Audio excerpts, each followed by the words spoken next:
Assalamu alaikum, karibu kwenye channel yetu tujifunze HTML na CSS kwa Kiswahili.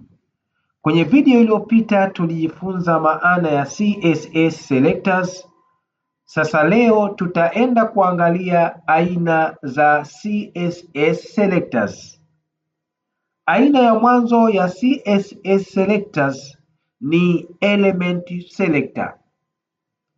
Element selector ni aina ya selector ambayo huchagua elementi zote za aina moja kwa kutumia jina la tag za HTML. Okay? Kwa mfano, hapa naandika paragraph ya kwanza, nasema jifunze HTML kwa Kiswahili. Okay? Paragraph ya pili yapo nasema CSS kwa Kiswahili. Okay? Sasa kwanza tuende katika browser. Hapa. Okay. Paragraph ya mwanzo inasema jifunze HTML kwa Kiswahili na paragraph ya pili inaandikwa au imesema CSS kwa Kiswahili. Tupo pamoja? Okay. Wakati wa kustyle tunachagua jina la tagi hizi ambalo ni P. Kwa tunakuja katika sehemu yetu hapa ya head, tunaanza na style kama kawaida. Ndani yake sasa ndo tunachukua hilo jina la elementi hizi za HTML ambazo kwa hapa ni paragraph. Kwa tunaandika P, tunapiga mabano yetu, halafu tunasema kwa mfano tunasema font size hii hapa nasema iwe 48 pixel. Tupo pamoja? Tuende kwenye browser. Okay, tukirefresh page hapa tunaona maandishi yamekuwa makubwa yote ya paragrafu zote mbili. Maana yake ni nini? Maana yake ni kwamba element selectors inachukua zote tagi za aina moja na kuzistyle zote kwa pamoja. Kwa hiyo hapa paragrafu zetu mbili zote zimekuwa zimejumuishwa katika style ya jina moja tu la nini, la selectors, ambayo kwa hapa ndio tunaita element selectors. Tupo pamoja? Kitu cha pili hapa nasema color nasema red. Okay, nikija tena katika browser hapa tukirefresh page, rangi imebadilika, imekuwa nyekundu. Hivyo ndivyo ambavyo inafanya kazi element selectors. Tupo pamoja? Aina nyingine ya selector inaitwa ID selector. ID selector ni aina ya selector ambayo inachagua elementi yenye ID maalum. Kitu cha kukizingatia katika aina hii ya selector ni kwamba ID selector inaanza na alama ya hash au alama ya reli. Kwa mfano, hapa nitaandika heading 1, hii hapa H1. Okay? Humu nasema ID. Okay? Nasema mfano tuseme CSS. Alafu hapa nasema jifunze CSS. Tupo pamoja? Nikija kwanza katika browser hapa na browse hii chini hapa. Okay? Kwanza tutoe hizi, sawa. Tutoe hizi hapa juu, tusiondoshe, nadhani zimeweza kazi yake. Haya. Kwa tukija tena hapa katika browser hapa tukirefresh page hii tunaona kwamba jifunze CSS. Tupo pamoja mpaka hapo? Okay. Sasa katika ID selectors tumesema kwamba inaanza na alama ya reli. Kwa hiyo hapa tutaanza hivi, alama ya reli hii hapa. Okay? Halafu tunachukua jina la ID yetu ambayo kwa hapa tumesema ni CSS. Tupo pamoja? Kwa hapo nitaandika CSS. Alafu nafungua tena mabano kama hivi. Baada ya hapo sasa naandika zile vitu ambavyo nataka vibadilishe. Kwa mfano nikiandika font family hapa, nasema Arial. Nikija hapa katika browser tena kwa mara nyingine nikirefresh, tunaona hati zimebadilika kwenda katika mfumo wa Arial. Tupo pamoja? Kitu kingine ni tuseme tena color hapa, pia color tuseme blue. Okay, blue, na refresh page tena kwa mara nyingine, unakuta hati zimebadilika, zimekuwa rangi ya blue. Hivyo ndivyo ambavyo inafanya kazi aina hii ya ID selector. Aina nyingine ya selector inaitwa class selector. Class selector ni aina ya selector ambayo inaanza na alama ya nukta au full stop. Tumefahamiana? Pia class selector inatumika kwa elementi nyingi.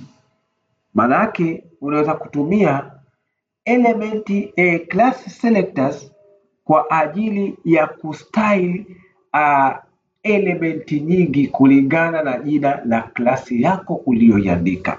Kwa mfano hapa naondosha hii, okay, nasema P au paragraph. Ndani hapa nasema class nasema nao CSS. Kwenye ndani hapa tunasema jifunze HTML na CSS. Turudi katika browser hapa. Okay, imekuja jifunze HTML na CSS. Kwa nini imekuja rangi nyekundu? Imekuja rangi nyekundu kwa sababu huku juu kuna zile style tulizoanza nazo za paragraph mwanzo. Kwa hiyo tuziondoshe, naziondosha hapa. Nikirudi tena katika browser, nikirefresh, naona imekuja kawaida jifunze HTML na CSS. Tupo pamoja? Sasa tukitaka kustyle hii ambayo ni class selector, hii tumesema tunaanza na alama ya full stop au nukta hii hapa. Halafu tunaandika jina la class. Jina la class hapa ni CSS. Baadaye tunafungua mabano kama hivi, tunaandika tunachokitaka. Kwa mfano font size. Font size tuseme mfano 36 pixel. Tupo pamoja? Tukirudi sasa ku refresh page yetu, tunaona maandishi yamekuwa makubwa. Na kitu kingine tunasema pia color. Okay, color hapa nasema nayo pia red. Nikirudi tena hapa katika browser, nikirefresh page, rangi imebadilika na kuwa nyekundu. Tupo pamoja? Okay. Aina nyingine ya selector ni universal selector. Universal selector hii ni aina ya selector inayotumia alama ya nyota. Maana yake ni nini? Maana yake unapoandika style kwa kutumia universal selector unaanza na alama ya nyota. Tupo pamoja? Aina hii ya selector inatumika kuchagua elementi zote kwenye ukurasa. Tupo pamoja? Okay. Tunaondosha hii hapa yote. Naondosha hapa. Okay, hii hapa. Haya. Na hii hapa tunaiondosha pia. Halafu tunarudi katika eneo letu la kuandika hizi. Kwa hiyo hapa naandika heading 2. Naandika tu something mfano ili uweze kufahamu.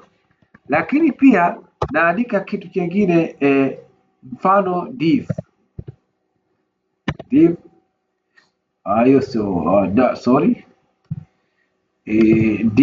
hapa. naandika hayo hapo, lakini pia naandika tena heading 1 hapo ni heading 3 sorry h3, alafu naandika hii hapa. Tuende katika browser kwanza. Tukija katika browser tunaona haya hapo ndio ambayo yanajitokeza. Sasa tuangalie jinsi inavyofanya kazi universal selectors. Kwa universal selector tunakuja katika sehemu yetu hii pia ya nini, ya style, tunaandika alama ya nyota hii hapo, alafu tunafungua mabano, tunaandika font family. Tuseme font family Arial. Okay? Arial. Nikija tena katika browser hapa ku refresh page, tunaona hati zote za page nzima imebadilika. Page nzima zimebadilika. Tupo pamoja? Lakini pia tukisema okay, tukisema text align nasema center. Maandishi yakakae wapi? Yakae katikati. Kwa nikirefresh page hapa, maandishi yote yameondoka, yamekwenda katikati. Hivyo ndivyo ambavyo inafanya kazi universal selector. Tupo pamoja? Aina nyingine ya selector ni group selector. Group selector hii ni aina ya selector ambayo inatumika kuzichanganya elementi zaidi ya moja na kuzipa style kwa pamoja. Kwa mfano, nafuta hii, naondosha. Kwa mfano hapa tuna paragraph, tuna heading 1, na heading 3. Kwa hiyo tunafanya hivi, unaanza hapa H1 hapa, H1 unaweka koma, H2 kuna H2 tuangalie kwanza. H2 ipo, unaweka koma, H3 ipo na kuna div. Okay? Alafu unafungua mabano kama hivi, tunaanza tunasema font family au font size hapa nasema iwe 48 pixel. Okay? Hebu tuende katika browser tuone kinachotokea. Tukirefresh tunaona maandishi yote yamekuwa makubwa. Isipokuwa hii P haikutoka, jifunze HTML na CSS haikutoka kwa sababu pale katika group la kustyle hatukujumuisha. Kwa hiyo tukiandika hapa P alafu tukaweka koma, alafu ngoja kwanza hapo tufute tupate nafasi nzuri. Hapa tukaandika P alafu tukaweka koma, tukenda katika browser tena tukirefresh, maandishi yale nayo yatakuwa yamebadilika. Hivyo ndivyo ambavyo zinafanya kazi aina hizi za selector. Kama umejifunza chochote katika video hii, na kuomba usiache kusubscribe, kulike, kushare pamoja na kukomenti. Asante sana, tukutane katika video inayofuata. Bye.